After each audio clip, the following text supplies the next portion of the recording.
15 degrees, you can see your breath. Out here in the lake of fact, breaking tables like it's poetry. Where else would you rather be? Pinto, Ron, Elvis, and the Lay Poncho. The members that you need to know. 'Cause once you out here now, your family. Where else would you rather be? Where else would you rather be? Welcome into the Nickel City Crew. I am your host, Rob Crippen. Please like us on Facebook and follow us on Instagram and Twitter at Nickel City Crew. This episode, along with all of our episodes, are presented by Crippen Legacy Entertainment here on Spreaker and StreamYard. We're so glad that you're joining us for some of your Buffalo Bills and NFL content again today. And as always, these are my Bills thoughts said out loud. It's a vibe so ridiculous. Since 12 plus 83 was 6. The shout rocking like a symphony. Where else would you rather be? All right, let's get straight to it. Really excited for tonight's episode. As always, click clack, we are back. Last night was interesting and definitely had some drama to it for sure between the Bills and the Sabres. And it was funny because just the way that the night was unfolding, you kind of looked at the clock and you're like, well, Sabres game should be done by the time that the Bills are on the clock at 26. And then all of a sudden, Sabres game goes well. They go ahead and take the 2-1 series lead. And all of a sudden, Brandon Beane's on the clock and he trades back. And then Brandon Beane's on the clock again at 28 and he trades back. Then he's on the clock at 31 and he trades back again. Joining me tonight to kind of unpack it all, as always, my co-host, Riding Shotgun, Adam Dump Truck Rupsick. Check him out on Instagram and Twitter at Adam Rupsick, RUPCZYK. Holla at the crew, DT. I mean, we got to talk about Trader Beane. I mean, he's living up to that moniker, man. He likes to make moves. We'll have to talk about it tonight. Nickel City, what's up? What's up, Rob? Happy Friday. As we end April already, man. Shit, we're into the draft and, schedule coming out a few weeks later and we're rolling. So good time to be in Buffalo for sure. Interesting draft time. This is the most interesting draft time I've had and since I've lived up here for sure, with the Sabres rocking and rolling and really don't know what we're going to do with this new regime, coming into the Buffalo Bills. So I want to know how many of those fans out there did what I did last night. We had the nice, the obviously living room junior, living room senior, dual screen action per usual here at the Batch Pad. That's why we do it. Right. And as soon as the Sabres game ended, didn't even watch post game or anything, clicked it off right over the draft, 4 or 5 picks away, all good. As soon as they trade, what happens, Rob? Turn the TV off. All right, I'm going to bed. Get into my bedroom, look at the phone. Oh, they only traded back to 28. I didn't even see they only traded back to 28. Walk back out the living room. What do you do? Flip it back on. Gets to 28, trade again. Go back to bed. Oh, they only moved back to 31. Go back out, trade it out. I said, all right, well, I'm actually going to bed this time. So they had me back and forth from the bedroom 3 times last night, Rob, to see what was going on. But hey, you can't be too surprised. This is what they were kind of talking about all week. This is might be a possibility. And, as much as some people thought it might have been a smokescreen, it wasn't. And we got some capital for it, and we'll dig into that tonight. But Beane, say what you want. If you like it or don't like it, the dude made moves and got a lot of picks from it. We went from 6 picks to 9. And here we are in day 2 about to start it off. So ready to rock. Yeah, man. It's interesting because, I told you last week and I told Nickel City Crew and people on Twitter in my space and in our spaces that I'm always a part of that, I'm on team trade back. I know that we've got a lot of holes to fill when it comes to Jim Leonard's new defense and need some depth and things like that. So I was always on board with the trade back. I didn't expect 3 of them. I'll be honest about that. And it's funny because all of the prospects and all of the guys that it seemed like the Bills might be targeting were just coming right off the board right before. We all talked about how much everybody loved the idea of Casey Concepcion and the things that he brings with his speed to the team. And all of a sudden, it's over for him. He's gone to Cleveland. And then, they talked about the boy Thieneman from the safety from Oregon, who wasn't even supposed to be there at that position in the draft, was there on the board. Then all of a sudden he goes. And it was a situation where Keem Mesidor, the nice defensive end from Miami, the national championship runner-up, He was gone. And all of a sudden, 1, 2, 3, I think it might have been a situation where Beane was like, you know what? Some of the guys that I thought that I might want to take at 26 are no longer there. Let me get out of here. Let me try to recoup that second round pick. And we always thought that that was a popular idea, DT. We talked about it last week. Beane doesn't like to sit on his hands. He doesn't like to see the board just kind of scrolling along. He gets antsy and things like that. That's what he wants to do, those trade ups and stuff like that. And in the offseason, it was so funny because he had said, you know, sometimes I've got to have somebody in there to kind of stop me from moving up and stop me from trading up because I like the action so much. Well, he trades back 3 different times, DT, and you're absolutely right. Accumulates picks for that. And now, DT, we're starting off the second round pretty much. I think it's the 3rd pick in the second round. We're starting off the day for the 3rd round. And then we've got 3 4th round picks, 2 5th round picks. So, DT, it happened hot and heavy, but if it was a situation where he didn't feel in love with a prospect at 26 or 28 or 31 and thought that he can get a guy that's going to fit his needs at 35 tonight, I have a tough time being upset with it because of the fact that I know how much this guy loves the action and he wants to find a way to fill holes. And we've got plenty of them to fill on defense when it comes to the depth. Yeah, as much as secretive as it is, I think there was some clarity as well with it. And I can get behind both narratives, Rob, and the fact of KC Concepcion was a big name really since, you know, this whole time. He came in for a top 30 visit. We're on the receiver train as a fan base all the time. And, you know, that was something that the Bills thought could be a possibility, and the Mafia and Nickel City crew did too. When he went, I think that kind of opened up the floodgates. Okay, he's gone. Let's look and see what we can do and trade back. Or was that not the plan at all? That was just kind of make people think we want KC Concepcion. He goes and then start trading out like you don't care. But that was the plan the whole time, to trade out and get picks anyway. When it came to the safety from Oregon, how do you say his name again, Rob? Thieneman. Yeah, Thieneman. So Thieneman there, I think then you kind of got caught in a hard place, because if you wanted him and he kept slipping and you wanted him to get up in front of Chicago 1 pick ahead of you, they're obviously going to know you're going after that guy. So then the price is going to be a lot steeper to go get him. And that's kind of what happened with what Houston did to Buffalo. And that's why Buffalo kind of capitalized on that trade, was because I think Buffalo knew who Houston wanted and, you know, kind of worked that in and maybe played it off like they were going to take it, got some capital to make that happen. But once you got into that mid-range, if KC Concepcion was the name and that was the name well known all over, he goes, all right, let's move back. Or that was the plan the whole time. And I don't think you could have made a move for the Thieneman because that was too obvious at that point, and the Bears would have had too high of an asking price. Yeah, it tips your hand at that point in time. And it's funny just because, you know, I've gotten to a couple debates on Twitter today while I was working, and, you know, and some people were like, well, you know, what's the difference? And you know, and what's the difference between the 26 and 35? I really don't think that there's that much.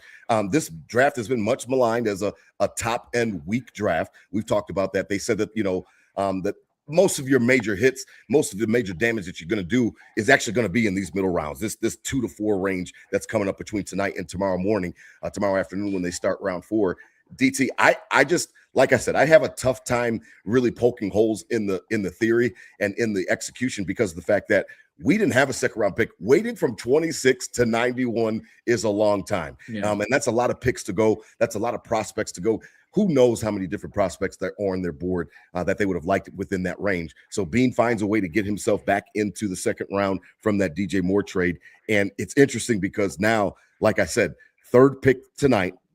You've got the second pick tomorrow second pick in the 3rd round to start off that round. And then you start off the 4th round tomorrow, including, you know, 3 4th round picks and 2 5th round picks. All of them are going to be back to back when it comes to the later round and 4th round. You've got pick 25 and 26. And then in the 5th round, you also have pick 27 and 28. So it'll be interesting to see what Beane does and if he stands pat. I know that we've got some theories on that, but just from the execution standpoint, I think that it's just a draft that just didn't have a lot of blue chippers. When you're drafting late in the round anyway, it's going to be hard to get a blue chipper anyway, DT. I didn't see anybody that just stuck out like a sore thumb where it was like, I would have loved Concepcion. I thought that he would have fit the offense with his speed, but after that, there's nobody. I can't get up in arms about a safety when they've already brought in a bunch of safeties. I can't go up in arms about an edge rusher. You know, who knows what Mesidor is going to be, but there's other edge rushers. There's other safeties. There's going to be other ways to fill these holes in the later rounds, DT. I'm not up in arms about any of it in that respect. And we talk about not being full draft people and just kind of, but we had our tab on what this would be like, who would be kind of around this situation, and Mhm. literally everyone's there other than Casey Concepcion, right? Yeah, You pretty don't much. like the. I mean, I really am not worried Caden about the Jets. McDonald's still there for tonight. Yeah, I mean, of there's a lot course. of guys Yep. that are Then still you there. got The the, linebackers are that's still the there. all those linebackers and edge rushers in the SEC are still there in that run. But the fact I don't love, not scared of the Jets move by any means. They do have 3 picks in the first round, but they pick Omar Cooper from Indiana, another receiver off the board in the division. That's a receiver you might have been looking at. Obviously had the catch of the year against Penn State, and that was a huge way to get him on the radar and show his athleticism as a national champion. He goes interdivision to the Jets. Absolutely. You also trade in the division to the Patriots, and who knows what they got going on after a Super Bowl berth last year. But pretty much everybody in this realm of what we were looking at is still there right now, and we darn near have the first pick tonight. So we're going to have the pick of one of those people that we've been talking about for the last 2 months, with gaining all this extra capital and not picking them at 26. I mean, the Caden McDonald dude from Ohio State, if we took him at 26, people would be fine with it, I think. But now we can take him at 35, and now we got all this stuff to back us up as well. So Right. it all comes down to picking the right guy, obviously, but you can't knock Brandon Beane for wheeling and dealing and really making a lot happen with those 3 picks. They gain a ton of capital. Now, we talked about, is he going to keep moving? And I don't think there's going to be 9 picks. And you said it earlier, and I don't know if 9 people make the team. So how many picks do we do tonight in rounds 2 and 3? There, we only have 2 picks on the board, but I would bet we're going to see the Bills up there at least 3 times, maybe even 4 tonight. Yeah, that's going to be the interesting thing for sure, DT, that I'm going to be looking at tonight, is because of the fact that now you've got all this ammo, you've got all these different bullets in the chamber. I can see Brandon Beane trying to package some of those 4th rounders or some of those 5th rounders to try to go ahead and get back up into the 3rd round, or even maybe sneak back up into the 2nd round in the late 2nd if he can find a way to do it. I know that the roster needs work in respects to the defensive side of the ball for Jim Leonhard. I don't think 9 players are making this team. I think that's an exorbitant amount, especially for a team with a championship, quote unquote championship roster. We're right there on the cusp of contending every single year. I don't see 9 prospects making this team. So because of that, plus the practice squad, because of that, Brandon Beane, if you don't know anything about your GM, you should know that he likes action. He likes to move around. Because of that, I could definitely see him trying to target guys. Now, at this point in time, this is where you lean into your scouts. This is where all of those guys that go across the country away from their families half the year during the college football season, this is where you're going to start to lean on those guys today. Who do you like? What did you like about this type of guy? What did the coaches say? What did the trainers say? Different things like that. They're going to be trying to pick and choose different targets that they like a lot. The guys that they like, because now that you're out of the 1st round, you have an opportunity to be kind of picky and choosy in respects to, okay, I like this guy's tape. I like his makeup. Coaches had a lot of good things to say about him. Let's go try to get this guy. Because like I've always said, the draft's a crapshoot anyway. So these are all lottery tickets. We don't know what's going to scratch off when you get them. But boy, I know that there's going to be some guys that they like a lot. And I would not be surprised if Beane tries to go and target those specific guys, get back up into that 3rd round and possibly late 2nd. It gives me some confidence as a fan base here, Rob. It gives me confidence to the fact of, we're not just rolling through the ticker off the big board, taking the best available. Okay, this is our pick. Who's out there? Okay, yeah, that guy's good. Let's pick him. It seems to me like he's making these moves knowing, all right, our scouting team, we're stocked. We know kind of where the guys we want are going to be. Mm-hmm. And we're making the moves to be able to be in the positions to get them, as opposed to staying put and just taking on the big board and who rolls across in front of you, more like a fantasy football draft, right? Yeah, best player available. This is more. Mm-hmm. This feels a lot more strategy to me, right? And that's glass half full, being a homer or whatever. But as me in this fan base, this gives me a lot more confidence in the fact of he's making these moves because it seems like they have a good list of guys they want to go after. And this is letting him do that, as opposed to just kind of letting the ticker roll. So in my eyes, it makes me confident going into the night that there's an actual plan. It's not just, taking what's in front of you. Yeah, it'll be interesting. I like it. Now, this is something that I heard today on GR this morning and on the morning show. And the way that they Sneaky Joe laid it out, I'm stealing it because it's too good. For those of you that were upset about the DJ Moore trade. And there were a lot of you. I know that I fought with a lot of you guys on the day of that trade about how the Bills paid too much. And that's, the second rounder, and he's on the back end of his career, and and poking holes and all of the negative things about that trade and the price that was paid. Think about it this way. They talked about it this morning, and DT, this kind of really encapsulates it for me. And I'm so, now I was already sold on DJ Moore because we needed a wide receiver one. You already know me. I need somebody to replace Stephon Diggs. Been looking for him for years. But for the people that did not like the price, listen to this. The Bills traded pick 26, pick 60, and pick 91. Okay. He trades all of those. He gets back pick 35, 66, 101, 125, 167. So that's 5 picks, and DJ Moore.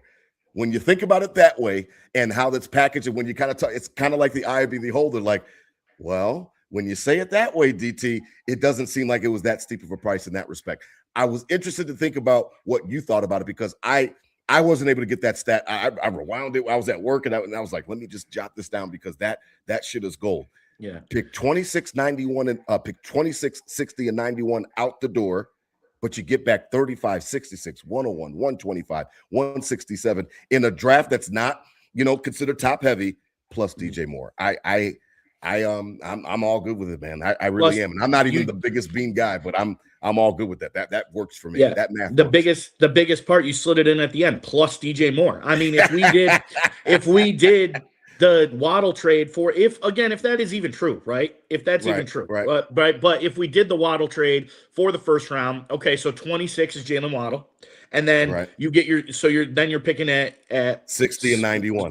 Yeah, exactly at 60 and 91. So then you're still down 3 picks. You have Jalen Waddle, so let's call Jalen Waddle and DJ Moore a wash in that sense. So you have Jalen Waddle and 3 less picks.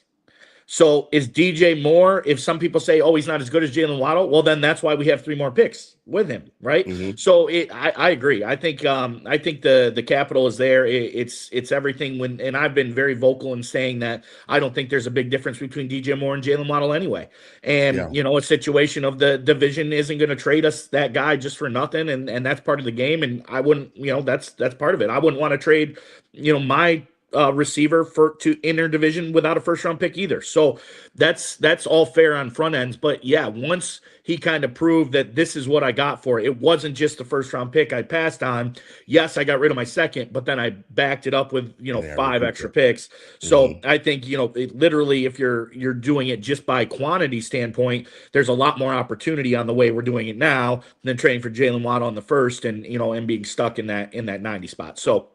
And it could have been even deeper if Jalen Waddle did make us push a little harder and we go to the AFC Championship and then you're picking at 30. So these picks could have been even deeper on the board, and now we have them up. So I agree. I mean, the numbers themselves, like, love it or hate it, but the math itself, it's higher value this way than the Jalen Waddle first round would have been.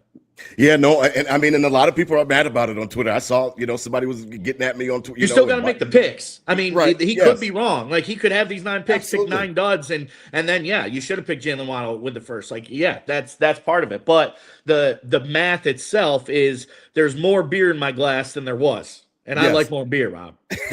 I know you do. I mean, and for me, DJ Moore, yes, Waddle's faster, but I kind of in your camp that yes, there's a difference, but because of the speed, the speed element is really the main thing. But to me, a guy that's, ultra durable, gonna be there, gonna play. He fills the role that you needed as a wide receiver 1 for 17. I just have a tough time when they laid it out that way. It made me feel even better, and I was never really mad about the second round pick. I thought it was a little steep, but it when I look at it that way, like you said, the math works for me. It fits. And, I wouldn't necessarily want to go back now. Sure, we could go back and replay it, but I just don't. The report came out and I wanted to believe it because I wanted to be mad at that point. You know what I mean? I was mad. It was trade deadline. I was ready. Pitchforks are out. I wanted to be mad at Brandon Beane. So, if the report is true that they really didn't want to deal with us and they were charging us that 2026 first rounder and they weren't going to let us defer it to 27, then I get it because we're division rivals, even regardless of the fact that they're tanking. I was in a situation where I like DJ Moore. I like the fit. I talked about it last week. I like the fact that he's worked with with Joe Brady. I think that gives me a level of comfort that Joe Brady actually knows what the hell's going on and how to utilize this guy the right way. So for me, any of you guys out there in the Mafia, Nickel City crew that are still upset thinking that we paid too much, I hope that last night Brandon Beane did a little bit to alleviate that, because now he's kind of he manufactured a second round pick out of nowhere, out of thin air, and I just have a real tough time being mad at that. I really do.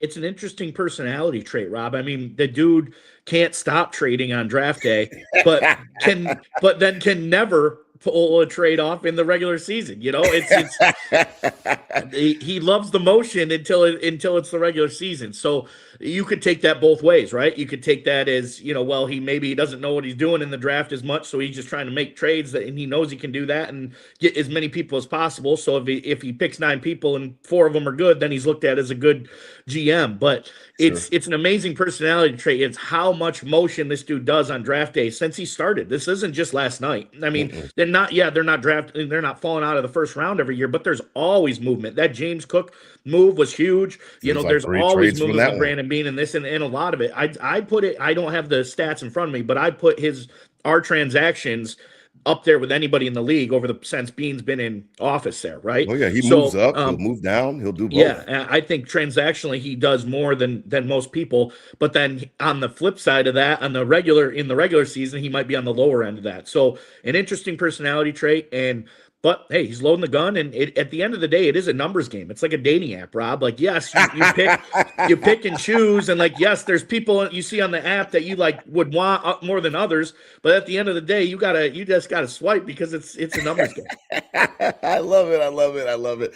Tonight's episode is presented by Buffalo Fan Base, the official Bills Mafia podcast network that DT and I simulcast on. Salute to the General Justice Radford. We listen, I really appreciate them for sure. And also tonight's episode is presented by I-86 Network.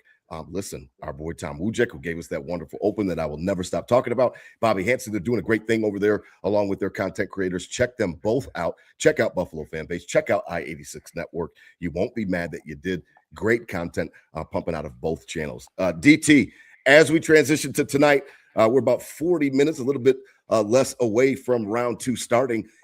I know that you and I are not huge draft guys. I know that we don't know all of the prospects and things like that. But for me, talk to me about some of the needs that you think that we need to fill tonight in rounds 2 and 3, because regardless if he trades up more or not, we've got 2 picks, 1 in the second, 1 in the third. I think that it is, I think it's imperative that you go ahead and tackle this nose tackle position at some point in time. And then I think that you're just going to have to get a linebacker, whether that's the boy from Texas Tech, Jacob Rodriguez, or I know the Georgia boy, CJ Allen is very popular. Yep.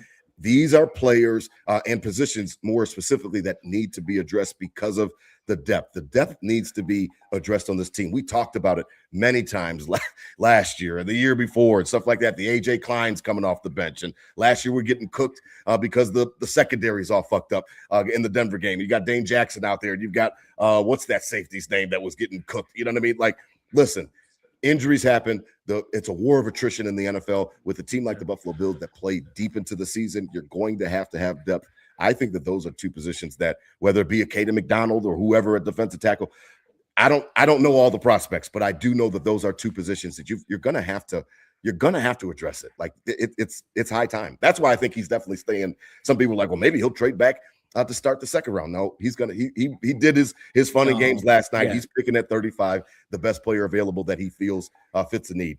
DT, talk to me about some of the positions that you think we have to address, because for me, defensive tackle, a true anchor, because again, I'll say again, Deion Walker is not a nose tackle. Do not take away the best things that he does. He's a polar bear with nimble feet. Don't take that away from him by making him be Ted Washington. He's not Ted Washington. And then linebacker, man, you got Bernard coming off of injury and an injury-plagued Lear. Milano, who knows if he comes back.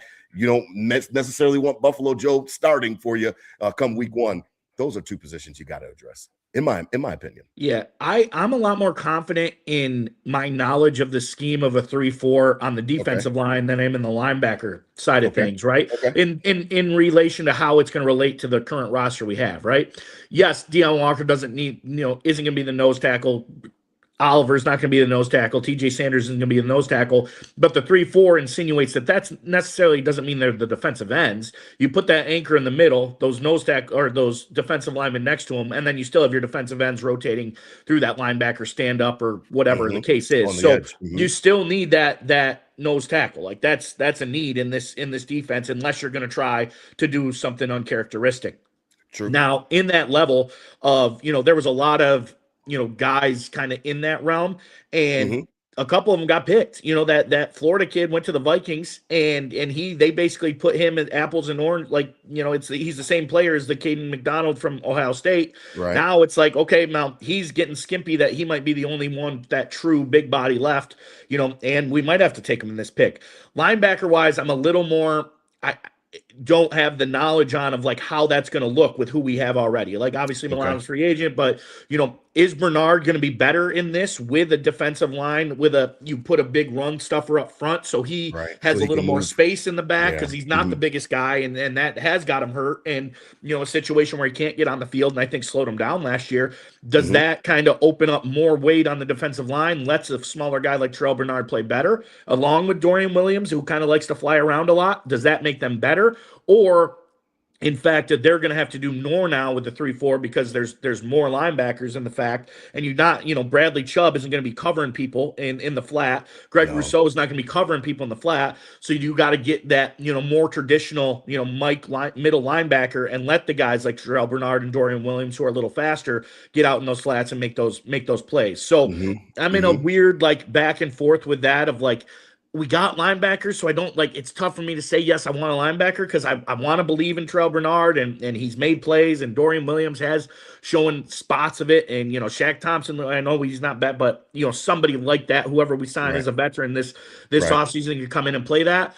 Or is it primitive? We definitely get that nose tackle. And I just keep leaning to I just know more like that nose tackle we don't have, and we can put that anchor in, and that guy McDonald's right in front of us. Like, why wouldn't we do that? Right. The reverse end, the depth piece of, you're putting a lot of stake into, Christian Benford, who's been relatively healthy and good for you.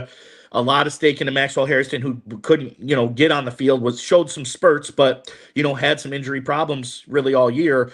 You put all that into the cornerbacks and really bank on that, or you add the depth piece and build for the future there. I still think that's way less as a priority as opposed to the nose guard or the linebacker. So if I'm ranking nose, it goes nose guard, linebacker, then a corner, depth. But on the other side of this coin, we get back to the receiver talk. You knew where I was going. I just want to get to the point of I don't think I'm wrong until I'm proven wrong on the fact of when we signed Stephon Diggs, we didn't draft anybody. And we knew Stephon Diggs wasn't going to be a lifetime deal. It wasn't retiring. We didn't know it was going to end as quick as it did. But we also didn't know it was going to get the production it did in those years either. So I kind of understand why we didn't go after anybody during that time, because we were getting so much production from 14. But this, I think the crucial mistake was when we let him go, we didn't replace him. We replaced him with Curtis Samuel. We replaced him with Josh Palmer. We replaced him with Keon Coleman. And they just obviously those aren't I wouldn't say Keon Coleman was even that replacement, right? Because that was the year drafted that right was the year after. We traded him, and then we drafted to Keon. It was kind of back to back. But he's not that the player. replacement I'm saying doesn't come when DJ Moore leaves in 2 years or retires in 2 years. The replacement doesn't come 2 years. The replacement comes tonight. On the fact of now when DJ Moore leaves in 2 years, you got a budding superstar wide receiver that you're not paying shit to, that, Josh Allen is chilling with at age 33, that's like on the flip side of the coin. I can't get away from that mindset of like, we didn't try that yet. We haven't drafted that receiver not that we don't need one, but we haven't drafted that receiver in a full receiver room to kind of bud the next wave of when DJ Moore and those guys are out, the next superstars here with us, and we're not paying them anything. So I can't get away from that. I would love to see it. And you got a few guys on the board that are doable in that spot at 35. But on the defensive side, I would rank it nose, backer, then corner. Yeah, I mean, corner is an interesting one too, because I know that it was pissing people off when they kept mocking a corner to us in the first round. Everybody's like, "Well, we got Benford, we got Harrison," stuff like that. And I understood. I never thought that they were going to pick one in the first round. The same way I never thought they were going to pick a guard in the first round to take care of a future need. And those are kind of, to me, those are more future needs. You can find somebody off the street or draft somebody late to be a developmental piece to kind of help out. You are banking. To answer your question, DT, they are banking on Maxwell to be healthy. They are banking on Benford, who now they're paying money. He's not paid top corner money, but he's compensated now well for his time. Those are the guys. Those are your outside corners, and you bring in D. Alford to play nickel to make up for Teron Johnson. Those are the guys. That's your secondary in respects to those corners. So they are going to be kind of leaning on those guys to make things happen and make things shake. So it'll be interesting. And you always know that I'm looking at wide receivers. Denzel Boston is right there. Some people say that he's not much of a separator. He's kind of like a Keon Coleman type of clone, but that he's a better version of Keon Coleman. You've got Zachariah Branch. You've got the Chris Brazell, the huge guy from Tennessee. You've got some guys, Antonio Williams, who I do like out of Clemson. It was a big guy. Yeah. Who's the kid from Oklahoma? What's his Burke? Yes, Deion Burks. Chris Bell from Louisville. Now there are some receivers for sure that you're Elijah Surratt from the national championship Hoosiers. Yeah, There's some and guys then you're out talking there that played opposite Omar Cooper there. Yeah, and now you're talking on the opposite end. Okay, we don't do it at 35, but Beane gets back up into the second or back into the third, and and then takes a receiver there. I'm just as pleased with that. I'm as pleased with the receiver at any point tonight. Okay, second or third round. Yeah, I'm as pleased with any receiver at any point tonight. Tomorrow, I might be a little critical. Tonight, if we get a receiver, I'm pleased with it, whether it's a 35 or whatever we get into. Yeah, it's funny because they're, and shout out, to Jay. He's asking the same thing. Like, well, why didn't we get Boston? I just think, Jay, honestly, is that just last night wasn't the night. They had specific guys that they wanted, like we talked about. They had guys that they wanted at 26. They weren't there, and so after that, they just kind of let it we could have got Denzel Boston. We could get Denzel Boston right now, and we could get him tonight. So that's to answer your question, Jay. I think that's really what it comes down to, is the fact that they had a specific group maybe of guys, and we're speculating. Obviously, we don't know their board, so we're speculating, but we do think that there was right around. They went bang, bang, bang right around. It was that Thieneman, those guys. They came off the board, and after Mesidor came up, I think that Beane just said, you know what, let's pack it in, let's take these calls and let's go ahead and trade back. I did not expect 3 trade backs, but Beane never ceases to surprise us. Now, as we transition, before we wrap up tonight, because we've got the draft coming up 7:00 tonight, the Bills will pick third to start this second round, and I'm really excited to see exactly what they do after San Francisco and Arizona. DT, what were some of your surprises last night? I know that we were focused on the hockey game, and the hockey game was done.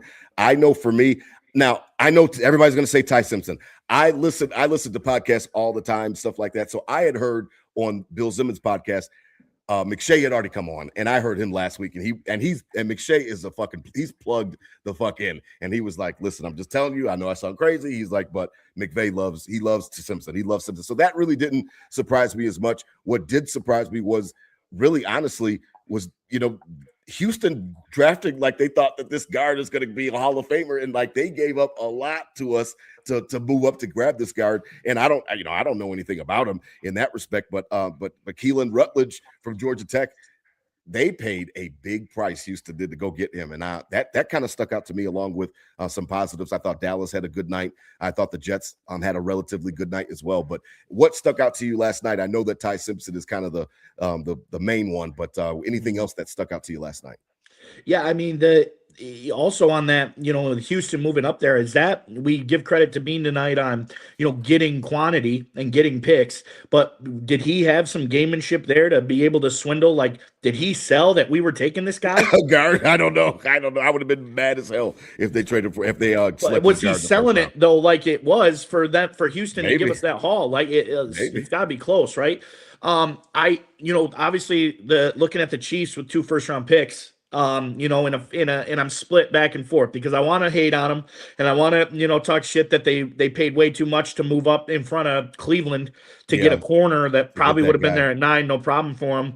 Delane. And then they get, their other guy at the end of the first round. But Peter Woods, but I don't yep, think he wasn't really highly as graded as Caden yeah. McDowell, but they liked him. And they needed a corner. Like that was they Absolutely. let both their corners walk, and so they needed a corner 100%. And I hated to be there. I hated to be in that spot when we needed Kyer Elam and we needed a corner bad, and we had to jump there, and I hated that. And they had to do it in the top 10 of the draft where of those corners, really, you rarely ever see, other than like Sauce Gardner, you ever see a top 10 corner real. They're always 15 to 30 in that range in the first round. So the Chiefs kind of moving up awkwardly, knowing that I think Cleveland was going to get that guy. So smart on Cleveland's part to move back and, Sure. get their tackle they wanted anyway. And then they were still able to get the receiver in Concepcion, obviously. No skill players, which I'm fine with on the Chiefs. That's really what my thing was. 2 first-round picks for the Kansas City Chiefs, and it went about as good as I could have anticipated from a Chiefs hater, right? That they didn't go get some skill player. They didn't get a Carnell Tate or something shit crazy, in that top 10 pick. So that's what I was kind of looking at. Obviously the Ty Simpson thing, but like you said, if McVay was liking him, they're building. This is what I was talking about, building for with a receiver. A couple years later, Matt Stafford's definitely on the end, and if you don't have a quarterback, and or is it just the Rams haven't had a first round pick in 10 years and they didn't know what to do, but. No, they got to prepare for life after him. Yeah, I thought the Jets obviously loaded up. It seems like they're picking tight ends every year. It seems like there's a new tight end on the Jets every year. Yeah, and they have like a couple good weeks, and like everyone Mhm. picks them up in fantasy, and then they just kind of suck because they don't have a quarterback, and Right. it's Geno Smith. So I'm surprised, even with those 3 picks, that they didn't take a quarterback. It was surprising to me. I think everybody's waiting on 27. Everybody's waiting for next year's draft. There's just so many guys, Arch Manning and all. Everybody's kind of just waiting for just that chilling big this class year. to But come out. Yeah, those were my big takeaways of the first. Was I had my eyes on the Chiefs pretty heavily, and it went about as good as I could have. If I had to say, hey, this is what I want. If the Chiefs are picking twice, pick this some corner early and this later, I would have said that. So yeah, and how about the host city, Pittsburgh, getting sniped? Oh, they got sniped up by their Keystone State rivals. Yeah, that's funny. I've seen a whole bunch of shit on Lemon, Instagram about that. Yeah, I just thought that was real funny. I don't have anything against Pittsburgh or anything like that, but it is clear. I know we don't get into too much of the other stuff, but it is clear that AJ Brown is on his way out of Philly, and the reports were coming out that he's going to New England, and New England is going through their own thing. Before we wrap up tonight, DT, I guess we could touch on it just as much as you want to touch on it, whatever you feel comfortable touch on it, because to me, it's been interesting. I have fought with a lot of people on Twitter. So before I give my take as we begin to wrap up tonight, what's your take on it? Because they're going through a lot of stuff, obviously, in New England. That's never sad for Buffalo Bills fans to see. But I've got a kind of a different take on it, for sure. But what do you make? What do you make of it? I mean, whatever. To be honest, like I'm not going to disappoint myself by putting a lot of stock into this, and then and the Patriots are just as good next year, and they're a force. You're going to have to still play them and face this guy, right? So I'm not going to disappoint myself and get too into this and be like, oh, you guys are. I don't think he's getting fired. Correct. I think would be a consensus on that. 0.0% chance he's not losing his job. Even if all this is true of like what's going on, which most likely it's not. I'm saying it's not true, but like the intensity of it, of what people are saying is true. Like even if all that was true, he's not getting fired. There's nothing illegal he did, but yeah. I mean, for her, it's definitely a lot worse. Some people are trying to say here, so just so you know, some people are trying to say that this was all for insider information, and I keep telling people on Twitter that is not how men work. Like that. Well, most men, that's not how we're not doing. And then it comes out yesterday that they've been doing it for 6 years, or there's photos at least for 6. I'm like, it's not. This wasn't. I'm like, well, if it was for insider information, what did it yield his Tennessee Titan teams? I said, what? So he got one number one overall seed. in the AFC, and then they lost. Right, like what did he gain Yeah. from insider? I'm like, I'm just not getting it. And like, oh well, they traded inside for information to them, so that's how they're getting AJ Brown. I'm like, you don't think that the Patriots can get in contact with Howie Roseman about AJ Brown? Like what? Yeah. What are we talking about here? And the dude has been talked about getting traded for 2 years every single day. It doesn't make sense. Yeah, the dude's been talked about getting traded the last 2 years every day. Yeah, no, that's BS. I think on her end, there's a little different because yes, that's a little more intense. If she is doing this to get information, that helps her vote her higher into the job and get the leak on things, before others strictly because of this, then that's a little messier than, Mike Vrabel, cheating on his wife. Yeah. I mean, I just told a lot of people on Twitter just to relax and that this is this should be something that is focused on between them, their spouses and their family. Those are the people that really should care. And it triggered something for me because of the fact that I've got PTSD from Tiger Woods. I didn't think that it was anybody's fucking business what was going on with Tiger Woods. Yeah. And then all the sponsors drop him. And then all of the, all of his colleagues out there. And like some of those guys were cheating on their wives too. We don't know. And that's literally my whole point is that we don't know what's happening with these athletes and entertainers behind closed doors. So let's take a step back. Let's just let them play it out. They'll figure it out. These are their lives. But I was never comfortable with like, oh my gosh, this guy needs to be fired or this. I just never was able to connect the dots. I hope it leads to distractions. I hope it leads to distractions. In week 1, they're still asking him about it, right? Sure. I hope that. But absolutely. the dude's not getting fired. No shot. He's a Patriot. He's a Hall of Famer. He's a Patriot Hall of Famer. This is 0% chance he's getting fired, especially with Robert Kraft. Liking what he likes in the old massage parlors. That's what I said. That's it is what it is. And I mean, shit. Bringing up the Tiger point, Tiger's lucky that was pre-social media. Really, the internet was just getting started, and now they still dragged him. And this is a couple photos, and people are pulling up tweets and pictures from 10 years ago for Vrabel and Rossini. It's nuts. A lesson to be learned. Like you're never safe. You're never safe out there. And the way the internet's undefeated, they'll find you and they'll take you down. This was obviously a hit job on all accounts. Somebody randomly didn't just see them. No, I think on another terrace. The plugs are saying that one of the spouses hired a PI because they were suspecting. It wasn't like somebody was just having their coffee on a terrace and was like, "Is that Mike Vrabel, Diane Rossini?" Like, who would he be? Like, you might be able to pick Mike Vrabel out, but who the hell's picking Diana Rossini out of a blind lineup? No, not the average person. So that was obviously professional. Somebody was tracking them. It came out, and then now there's breadcrumbs that show it. So, I love it. I hope it does lead to distraction to the Patriots organization, and they make some bad calls this weekend because of it. But yeah, the dude's not getting fired, and you still got to play him twice a year with AJ Brown now. So buckle up and whatever. Get ready. Yeah. We're not going to get a freebie on that one. So as we wrap up tonight, DT. The Nickel City Crew Tailgate Report presented by Queen City Vintage. Check out Queen City Vintage for all of your Buffalo Bills, Buffalo Sabres vintage gear. Listen, we love our boy over there, Kai. Listen, they're doing their thing. They've got their shit right, Nick. They got it all. They've got it all locked down. Please check out Queen City Vintage. They're right there on Elmwood across from 40 Thieves. DT. How has it been there? We talked about the playoff atmosphere. I'm going to wear my hat until we're out of the playoffs. We've never done Nickel City Crew during a Sabres playoff. First time that we get a chance to do this. So this is my official playoff beard. I'm not going to grow up. I'll still get my hair cut, but I will wear the hat until the Sabres are out. It was pretty cool last night to see the Sabres get back on their wagon. They were looking good and had a nice solid game where they just controlled the puck the entire time. Talk to me about how it's been the vibes there in the city, because I know that they're getting ready for Sunday, and then then the Sabres will be back in town next week, and hopefully they get a chance to wrap this thing up. I'll tell you, Rob, this has been one of the most incredible weeks I've seen, in Buffalo since I've lived here, since I've heard, since anything. This has been incredible. I mean, I love the Bills season. I love a fall day on game day, coming out and seeing all the flags, people at Wegmans in their jerseys. That's just the way of life, right? That's why we love it up here. That's just the way of life. But and obviously the Ralph, the tailgates get crazy and you get bumping, but it's more, it's a way of life. It's routine. It's not that it doesn't lose luster. It's still full. Bills Mafia is still full. It's just what we do. It's just what we do. Yeah, it's just what we do. It's our job at some points. This seems a little different. This seems like a party, and Like you Mardi hit Gras.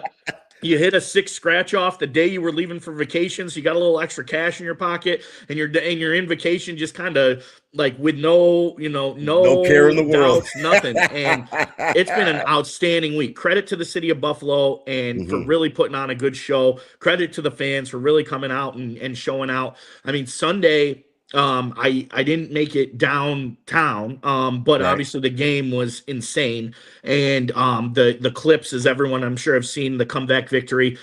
Everybody I know that was there said, they've been to plenty of Bills games. It's been real loud on third down. Nothing has been louder than that Sunday, that third period when Samuelson scored the go up. Nothing that was heard has been louder than that. And then Tuesday, I went down into the scene. I didn't go to the game. But I went down to the scene right after work just to kind of see what it was about. I got there. Puck drop was at 7:30. I got wheels down. I was out of the car at 4:30. And you saw the videos, Rob. I mean, maybe we put them up on our Instagram or something this week. But it was insano. It was 3 hours before puck drop, and it wasn't just a couple bars had some people in them.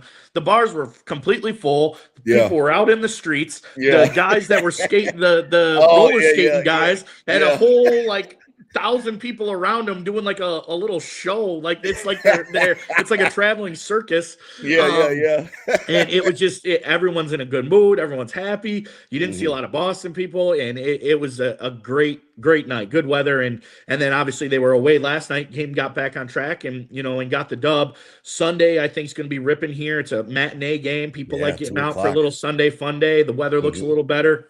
Get some mimosas, get some brunch, and then boom, they could have the clincher on Tuesday back downtown, and I think it's just going to be just the same. Everyone rolling back out to see him clinch and move on, and I think that's going to be the vibe the whole playoffs, and hopefully they go as far as the whole way because that's going to be awesome. But definitely shout out to Queen City Vintage, our sponsor on the Tailgate Report.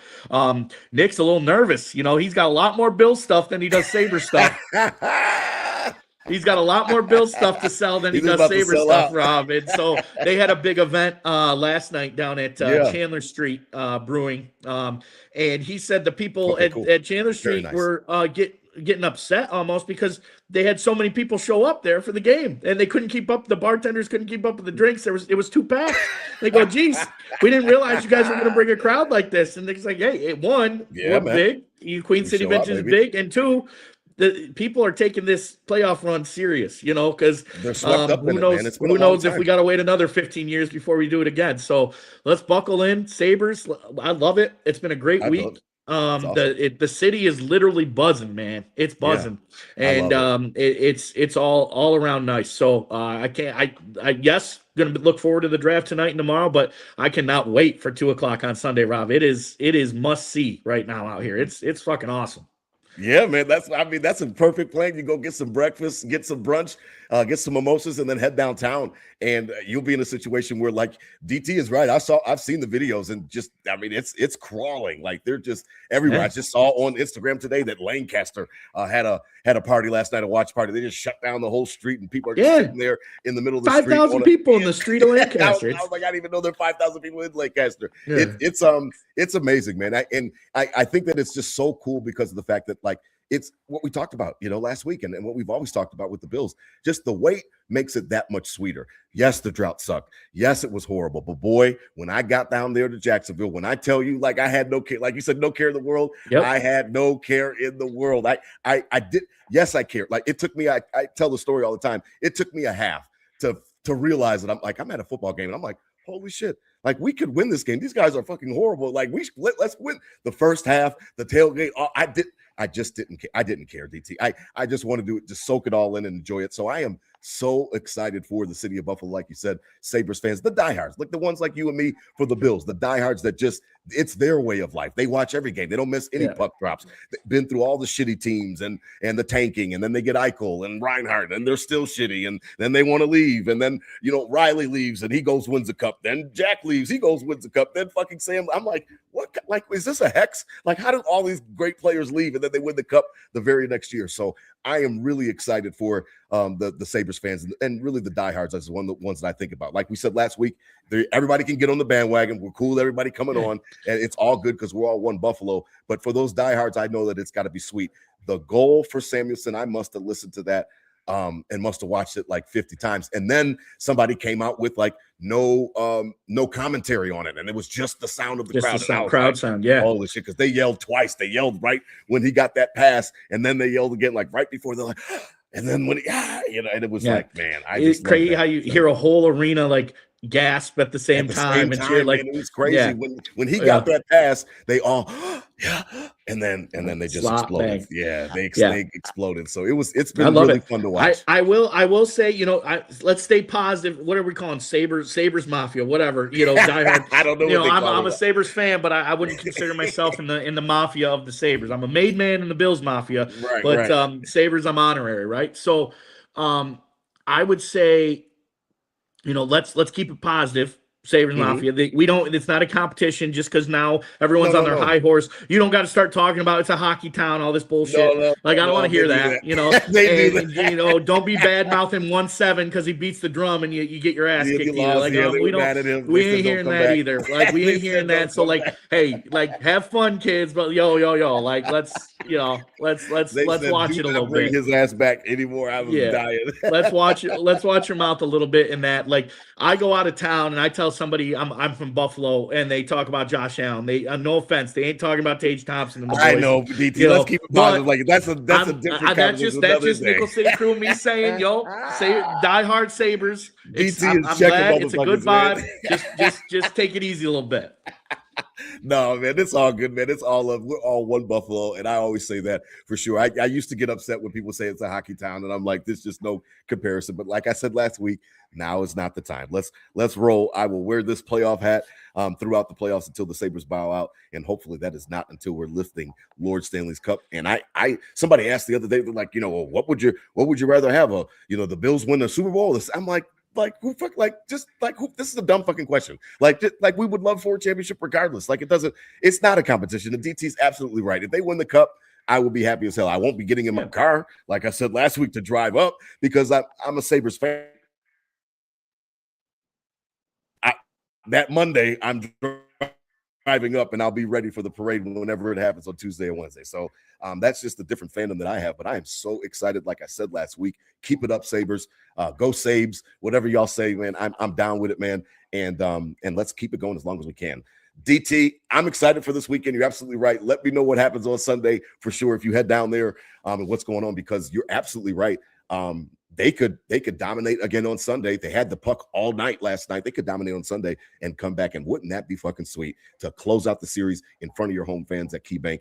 That'll just be the icing on the cake, man. That'll be a nice little cherry on top for sure. Yeah, get some rest before, if you do advance, not to get too far ahead, but if you do advance, that Montreal Tampa series is, they're battling each other, and that's going to be a hard one to get through too. So you want to win as quick as possible, obviously. You want to win as quick as possible, obviously. And come back, do it in front of this crazed fan base, and give them some time to kind of dry out, until the next week when the next series start, and then we can give that energy right back. Yeah, I love it. Listen, man, out there, enjoy your weekend, Bills Mafia. Enjoy the draft. Enjoy the Sabres. Again, in a couple minutes, the Bills will kick off round 2. As of now, they are picking third. Brandon Beane likes to wheel and deal. We'll see if he stays there. I suspect that he will and take, what do they say? BPA, the best player available. Shout out to all of you. I see you guys, over 450 people, DT, watching us. We really appreciate you guys. Last week, shout out as well. Whole bunch of people went back and watched that didn't catch it live, but went back and watched on my Twitter and went on Buffalo fan base Twitter and watched. And I saw you guys, man. I just DT already knows how much gratitude I have. We would not be doing this if it wasn't for you guys. I was doing it because I just talk about the Bills all the fucking time and I'm a maniac. So I said, I might as well start saying this stuff out loud. And that's literally the moniker of the show, Bill's Thoughts Said Out Loud. And DT joined me shortly thereafter. So the fans are what makes the show go. We really appreciate you guys. Enjoy yourselves. Be safe out there this weekend. Enjoy the draft tonight and tomorrow. DT, nothing really else to say, man. Listen, enjoy it tonight. Have a fun weekend, my brother, man. Listen, go Bills, go Sabres. Hit me with it. You got to say go. I think it's Sabres. I think they like to say Sabres. Go Bills. Go Sabres. Go Bills. Oh, I love it, man. Please, out there, spread love, not hate. Oh, I love it.